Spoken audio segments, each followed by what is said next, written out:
Alors, question courte, réponse courte, puisque j'ai pas beaucoup de temps, Monsieur Weber, c'est pour vous. Alors, vous avez dit que Rigaud est la seule école de formation d'agents frontaliers au Canada. Oui ou non? Oui. Et que vous avez dit aussi que la formation dure 18 semaines.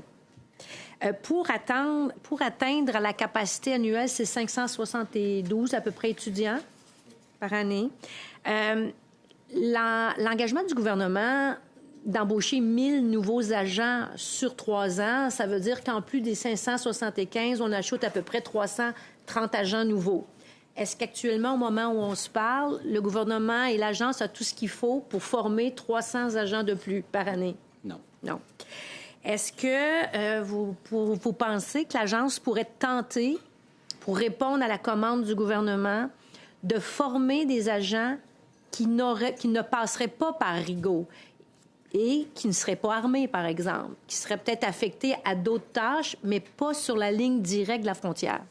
There are many different combinations that can be explored, different kinds of regional training, national, arming later, arming first, depending on what mode you're being sent to. I've heard all of these ideas floated by the CBSA. We've brought some forward ourselves. Right now, though, we're stuck at the old model of 18 full weeks. Vous tenez à ce que chaque agent formé d'un 1000 soit formé du 18 semaines et ait le port d'armes? Oui. Parfait. Est-ce que la surveillance des frontières, d'après vous, nécessite plus d'agents frontaliers sur la ligne directe des frontières? Oui, absolument. Est-ce que vous évaluez que le manque d'agents frontaliers pour surveiller les frontières se base sur le fait qu'actuellement, vos ressources sont épuisées, qu'il y a beaucoup d'épuisement au travail parce qu'il y a du surtemps, parce qu'il manque d'agents sur la ligne directe? Overtime in some ports of entry is almost unlimited. Members are exhausted. I think the staffing levels of frontline BSOs also has to do with where resources are allocated as well. As I've said, it's very common for ports of entry to have as much middle management as the officers actually doing the work, and that situation just gets worse and worse and worse. Notre opinion, c'est, je pense qu'on la partage, il ne faudrait pas que les 1000 nouveaux fassent que des enquêtes ou du renseignement et qu'il n'y ait personne sur la ligne directe des frontières. Fully trained officers working on the front line is what we need, yes. Nous, on a émis l'idée qu'un ministre des Frontières qui gérait lui-même ses propres ressources, qui serait imputable, responsable de sa gestion, plutôt que de confier à une agence où le ministre est quand même assez limité dans son intervention politique. Trouvez pas qu'on est rendu à un moment de notre histoire là, où il faudrait changer le type de gouvernance? Perhaps significant change is needed. It's difficult to say if that would be better, as we don't know what exactly that would look like either. Again, we need the resources. We need the agency's focus to be on security and not facilitation. We need a reduction in the number of managers. I think the other big thing, too, that, I get to speak about less here, too, though, is the absolutely toxic culture.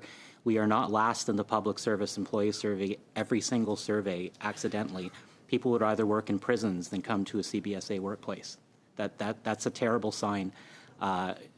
It's toxicity. It's an overabundance of managers, and we see policies being implemented like they're doing now, essentially telling every single person working there that you are a slip or fall away and we will show you the door. It's a horrendous way to treat people. I would almost say it's un-Canadian. It's unheard of anywhere else, and it's consistent with the CBSA.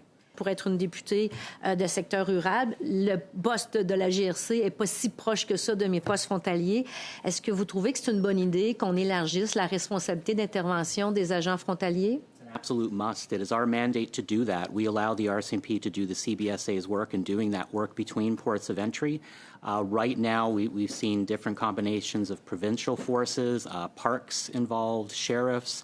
It seems like everyone is helping protect the border except the CBSA, who seem very happy to just sit back and let others fulfill what is actually their mandate. To intercept someone under IRPA or the Customs Act, it is only the CBSA and RCMP who even have that legal authority. So the system they have now is if one of these provincial authorities picks up someone between a port of entry, they bring them back to us anyway.